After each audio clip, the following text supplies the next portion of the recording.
বিপরীতে গিয়ে করেছে, অনেক কাজ করেছে এই স্রোতের বিপরীতে। যে তোমাকে বললাম না যে যদি বাংলাদেশ স্বাধীন না হতো মুক্তিযোদ্ধারা রাজাকার হতো, কি বাংলাদেশ যদি স্বাধীন না হতো মুক্তিযোদ্ধারা রাজাকার খেতাব পেত। এইখানে তোমরা এই যে আন্দোলন করেছো, এই আন্দোলন যদি সফল না হতো তাহলে কোথায় কোথায় আন্দোলন নির্বিঘ্নে করছে তাদের আর চাকরি থাকতো না, বাড়ি যেতে হতো। বুঝাইতে পারছি? তো আমরা চেষ্টা করেছি আইনের মধ্য থেকে, আইন আমাকে যেটা কভার করেছে, আমি কোনো ব্যক্তির নির্দেশ পালন করি। রাষ্ট্র আমাকে একটি পোশাক দিয়েছে, এই পোশাক এবং একটা কিতাব দিয়েছে, কিতাবে যা বলা আছে রুলস রেগুলেশন, এটি আমি মেনেছি, এর বাইরে আমি যাইনি। এখন রাষ্ট্রীয় সম্পত্তি যদি নষ্ট হয়, পোশাক এই পুলিশের দায়িত্ব হচ্ছে সেই সম্পদ রক্ষা করা। এখন অস্ত্র কি আমি বানাইছি নাকি রাষ্ট্র দিয়েছে? রাষ্ট্র কেন দিয়েছে? বাইরের লোকের সাথে যুদ্ধ করতে? আমি তো বাইরের লোকের সাথে যুদ্ধ করি না, তাহলে আমাকে অস্ত্রটা কেন দিলেন? আমার কথা বুঝে গেছে? তুমি কিন্তু দিয়ে কাজ করতে পারবে না। আমি চাইলে স্পিকি সব করতে পারি, পারি তো এইটাই। তাহলে চিন্তা করো যে এই যে জায়গাগুলো আমি যেতে চাচ্ছি এখন, তাই তো বাংলাদেশে যদি সরকারি চাকরি চলতে পারে বিসিএস, বিসিএস এর ক্ষেত্রে 26 সাল এটা হলো বাস্তবতা। ওইটা ওরে যতই করো ওর মধ্যে প্রবাহিত হবে, ঠিক আছে? একইভাবে আপনি অন্য সমস্ত সংস্থা দেখেন, ফিল্ড লেভেলের লোক, হ্যাঁ উপরে ঠিক থাকার পরও যদি দেখেন নিচের লেভেলে কেউ দুর্নীতি করছে, তাহলে বুঝতে হবে ওইটার ব্যক্তিগত প্রভাব ছিল যে তোমরা শান্তিপূর্ণভাবে আন্দোলন চালিয়ে যাও, আমরা কোনো প্রকার কোনো সহিংসতা চাই না। আমরা সাতক্ষীরায় কোনো প্রকার কোনো সহিংসতা চাই না। অন্য জায়গায় কোথায় কি হয়েছে কি না হয়েছে এটা আলাদা বিষয়, এবং আমাদের সাতক্ষীরা জেলাটা পুরোটাই আলাদা বিষয়। একটা অন্যভাবে উপস্থাপন কিন্তু এখানে হয়েছে। এখানে এসপি মহোদয় ছিলেন, উনি কিন্তু শেষে নিজেই চলে আসছিল, এবং কিছু উগ্রপন্থী ছেলেপেলে কিন্তু স্যারদের বেশ কয়েকজনকে বন্দী করে রাখছিল। এটা আপনারা অনেকেই অবগত আছেন। এখানে কিন্তু পুলিশ যদি চাইতো যে 50-60 জন পুলিশ এসে একেবারে ফায়ার করা শুরু করবে, মানে কিন্তু ময়দানে একটা লোক থাকতো না। এটা আপনাদেরও স্বীকার করতে হবে, আমাদেরও স্বীকার করি আমরা। কিন্তু আমি নিজে ওখানে গিয়ে বললাম, স্যার আপনারা কোনো গুলি করেন না, ছাত্র ঠান্ডা করে দেখতেছি।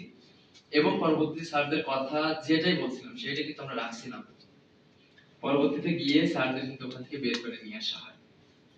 নিয়ে আসার পরে এখন আমি প্রথম যেটা বলতে চাই, ধানের ভিতরে চিঠি থাকবে না এটা কিন্তু কথা না, থাকবে।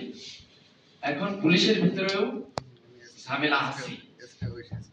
এখন আমি স্যারদের সে পুলিশদের নাম বলে স্যারদের কাছে কিন্তু আমরা বলছি, অবশ্য স্যাররা তাদের চাকরি থেকে বরখাস্ত করে আইনত ব্যবস্থা নিবে। আপনাদেরকে যে এটাও আশ্বস্ত করতে চাই, এই মানে শাস্তির আওতায় যদি তাদেরকে না আনা হয়, ছাত্র জনতা কিন্তু আপনাদের পাশে ছিল, আছে, ভবিষ্যতেও থাকবে। এটা আমরাও বিশ্বাস করি, স্যারেরাও বিশ্বাস করে। যেহেতু সংবিধানের আলোকে বলা আছে রাষ্ট্রীয় সম্পদ রক্ষা করার দায়িত্ব কিন্তু আইন শৃঙ্খলা রক্ষাকারী বাহিনী। আমাদের ছাত্ররা যারা এসপি অফিসের সামনে যে ভাঙচুরটা হয়েছিল, আমি বলতে চাই এখানে কিন্তু ছাত্রদের কোনো হাত ছিল না। শুধু আমি না, এখানে এসপি মহোদয় আছেন, বিভিন্ন কর্মরত দায়িত্ব আছেন, তারা সকলে অবগত আছেন এই বিষয়টা।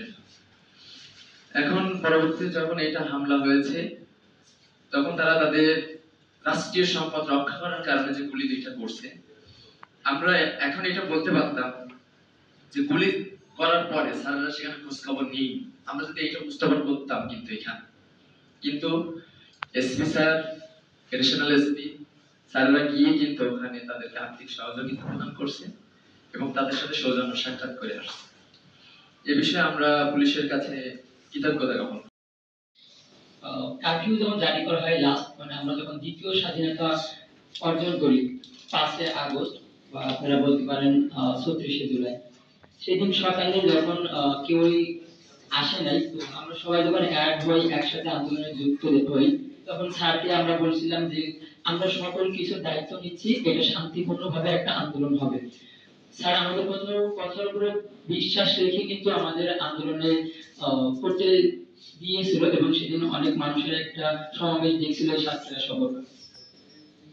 যখন আমাদের বিজয়টা অর্জন হয়, তখন আমরা দেখতে পাই যে এসপি বাংলাতে হামলা চালায় কিছু সুবিধাবাদী লোক, তো তখন আমাদের যে দলের যারা ছিলাম আমরা সকলে কিন্তু হাতে হাত ধরে স্যারের বাসার সামনে গেট দিছি যেন কেউ ওই স্যারের বাসায় হামলা না করতে পারে, কারণ আমরা জানি যে সাতক্ষীরা জেলার পুলিশ কিভাবে আমাদের হেল্প করছে এবং অন্য জেলায় কি হয়েছে না হয়েছে এটা আমরা এইভাবে দেখতেছি না, কিন্তু আমাদের সাতক্ষীরা জেলায় কিন্তু কেউ মারা যায়নি।